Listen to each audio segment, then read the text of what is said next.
Кампанията Зима без антибиотици се роди от 10 годишен лекарски опит с много деца и възрастни, на които сме помогнали да поддържат здравето си с храните Aquasource. Надяваме се, че с нея да привлечем вниманието преди всичко на майки, които искат децата им да не вземат антибиотици, на хора, които често боледуват, на лекарите и особено на детските лекари, на хомеопатите и на другите холистични лечители, както и на всички, които търсят надежна система за профилактика и поддържане на здравето. Според нас, такава система трябва да включва клетъчно хранене, активиране на собствения имунитет, подсилване на организма с готови антитела и растежни фактори, укрепване на лигавиците и зареждане с пробиотици. И преди всичко да не вреди, да няма странични действия, да е проста и универсална. Работя като детски лекар от 1985 година, а като хомеопат от 1995 година. Имам 3 деца, които съм отгледал практически без антибиотици. Убеден съм, че антибиотиците са вредни за здравето на децата и следва да се избегват. Отношението ми към този проблем е разбираемо, като се има предвид дългогодишния ми опит като холистичен лекар и моята лична история. От майка си знае, че на 12-месечна възраст съм се разболял от магарешка кашлица. Здравето ми се е увредило до такава степен, че за няколко месеца съм спрял да говоря и да ходя. Имунитетът ми се е влошил, започнал съм да взимам антибиотици и така чак до 10-15 годишна възраст. Помня, че доста боледувах, особено от сливици. После зъбите ми се увредиха и останаха слаби и до сега. Хванах хепатит, оперираха ме от апандисит, а най-накрая се разболях и от псориазис. Никой от семейството ми не носи очила, освен мене, и баща ми и брат ми са по-високи от мене. Въобще, здравето ми много пострада, оттам и качеството на моя живот. Може би затова реших да стана детски лекар и да лекувам деца, но постепенно разбрах, че обикновената медицина не може да се помогне да растат здрави и че ако не се намери някаква алтернатива, която да е по-добра за децата, много от тях може да пострадат както и аз на времето и да не достигнат генетично заложения си потенциал. Когато организирах първите курсове по хомеопатия в България, аз се опитвах да намеря именно тази алтернатива. Хомеопатията е прекрасна медицина и ми е любимата, но за съжаление тя е свързана с 2 проблема. Първо, много е сложно, иска се огромна прецизност и затова е трудно да се прилага масово, особено у нас. Второ, нужно е пациента да има достатъчно жизнена сила, която да реагира на лечението. А жизнеността намалява вследствие от неправилния начин на живот и хранене. Тези 2 проблема ме накараха да се ориентирам към нещо по-просто. Нещо, което не изисква медицински познания и което всяка майка да може да даде на детето си, без да се страхува, че може да му навреди.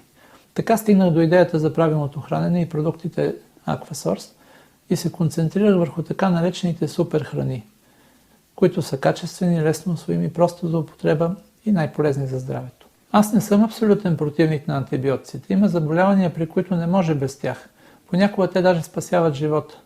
Но факт е, че повечето остри инфекции, от които се боледува през зимата, са вирусни, а срещу тях антибиотиците не помагат.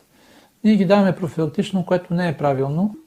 Вярно е, че вирусите разрушават лигавиците и създават предпоставка за развитие на болестотворни бактерии, но също така е вярно, че в повечето случаи антибиотиците въобще не са необходими. Пречат на организма даже и трябва да се избягват. По-правилно е за същите пари вместо антибиотици да се дават суперхрани, защото те укрепват имунитета и нямат странични действия. За вредата от антибиотиците може много да се каже. Те са вредни за храносмилателната, нервната система, за бъбреците и черния дроб. Освен това водят до дисбактериоза и системна кандидоза и влошават кръвотворенето. Започваме с храносмилателната система. Здравето започва от червата и храносмилането. Антибиотиците убиват полезните бактерии, обитаващи червата, и оставят чревните ни стени беззащитни пред вредните микроби. Затова след приемането им е редно да се дадат и пробиотици. Нервната система също се засяга. Антибиотиците увреждат слуховия нерв и водят до глухота, особено при децата. Логично е да се допусне, че се увреждат и други нервни клетки. Това би могло да се отрази на интелигентността и характера на следващите поколения. Бъбреците и черния дроб също могат да пострадат. Някои хора имат толкова деликатно здраве, че равновесието на организма може да се наруши даже от един антибиотик, особено стари и болни хора и по-слаби дечица. От антибиотиците може да се стигне до бъбречна и чернодробна недостатъчност. Например, аз имах един познат, който беше болен от диабет. Разболя се от бронхит, назначиха му антибиотици, бъбреците му спряха да работят и тръгна на хемодиализа. Изкара така няколко месеца, влоши се и, за съжаление, почина. Беше само на 30 години.